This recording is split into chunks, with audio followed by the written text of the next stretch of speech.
Wealth After 50 presents 5 hidden money personalities that could be keeping you from the retirement you've dreamed of. In today's video, our focus is on how to recognize and shift these personality patterns. Real change starts with understanding. What if I told you that the very way you think about money, your ingrained money personality, is secretly sabotaging your efforts? For years, you've diligently saved for retirement. You've done everything right, saved consistently, invested in your 401k, but it still doesn't feel like enough. But when you look at your progress, that dream of a comfortable retirement still feels impossibly far away. The first personality type we are going to cover is the compulsive saver. You live and breathe frugality, and you get a genuine thrill from watching your savings grow. On the surface, you're a retirement role model. But here's the twist. The problem for you isn't getting to retirement. It's what you do once you get there. The fear of outliving your money, which served you so well, becomes a trap. You have a nest egg, but you're too terrified to actually touch it. You say no to the very things you retired for, the trips, the hobbies, the grandkids. You saved for decades to buy your freedom, only to remain a prisoner of your own financial anxiety. The solution is to start viewing your retirement savings not as a score to be protected, but as a tool to be used. Start by creating a permission-to-spend budget. Allocate a reasonable amount of money each month for things that bring you joy. It can retrain your brain to view spending not as a loss, but as fulfilling the goal you've been working toward. Personality type number 2. The compulsive spender. If the saver finds security in hoarding, the spender finds emotional relief in the act of spending. You might be the one who always picks up the check or treats a bad day with a little retail therapy. In retirement, the whole game changes. The paychecks stop, but the urge to spend often doesn't. When you're on a fixed income, a high spending habit can burn through your nest egg with terrifying speed. What was a manageable habit becomes a catastrophic liability, risking debt and dependency in your senior years. The solution is to shift from unconscious, emotional spending to conscious, value-based spending. First, create a realistic retirement budget. Second, identify what truly brings you joy. Often, spending is a stand-in for a deeper need, like connection or excitement. Try finding free or low-cost ways to meet those needs, like a walk with a friend instead of an expensive lunch. When you align your spending with your values, you can enjoy life without risking your retirement. Next up is personality type number 3. The worrier. This personality seems to be in a constant state of anxiety about money, no matter how much they have.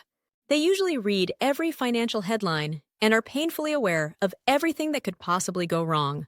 The great danger for the worrier is paralysis by analysis. You're so scared of making the wrong move that you make no move at all.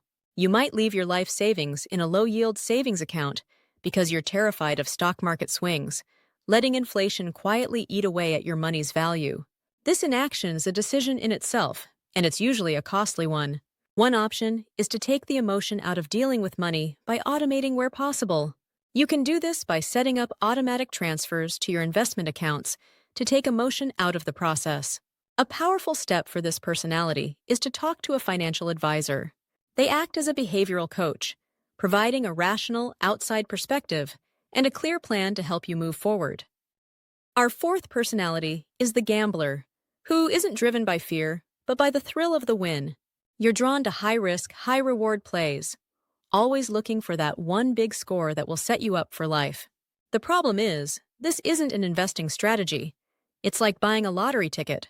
While the wins feel amazing, the losses can be devastating, especially when it's your retirement money on the line. You risk losing a huge chunk of your nest egg on a few bad bets, forcing you to work years longer than you planned. The solution isn't to eliminate risk, but to contain it. The gambler can benefit from the core satellite approach. The core of your portfolio, say 90 to 95%, goes into stable, long-term investments. This is your untouchable retirement fund. The satellite portion, the other 5 to 10%, is your play money. You can use this portion for those higher-risk assets you find exciting. It provides the discipline you need to protect your retirement while still letting you have some fun. And coming in at number 5, we have the avoider. This is the person who finds finance boring or intimidating, so they simply check out. You might let bank statements pile up unopened, figuring it'll all work itself out eventually. This hands-off approach is perhaps the most dangerous of all, because retirement doesn't just work itself out. By avoiding it, you miss out on decades of compound growth and possibly retirement fund employer matches.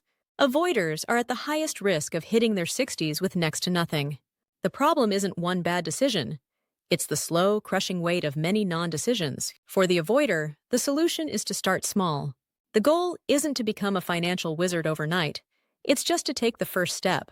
For example, if your employer offers a 401k match, take that first step by enrolling and begin contributing enough to get the full match. Every small step builds momentum and a sense of control. So there you have it. The saver who's afraid to enjoy their money, the spender who risks running out of it, the worrier who's paralyzed by fear, the gambler who risks it all for a thrill, and the avoider who ignores the problem until it's too late. The key takeaway today is financial success in retirement is not just about math. It's also about understanding your money personality and how it might be holding you back from enjoying a long, fulfilling retirement. When you understand your money personality, you can start making decisions that work with you, not against you. You have the power to change your financial future. It starts with self-awareness and the courage to take that first step. You've worked too hard to let a hidden habit sabotage your dreams. Don't forget to like and subscribe. And remember, it's never too late to grow your wealth.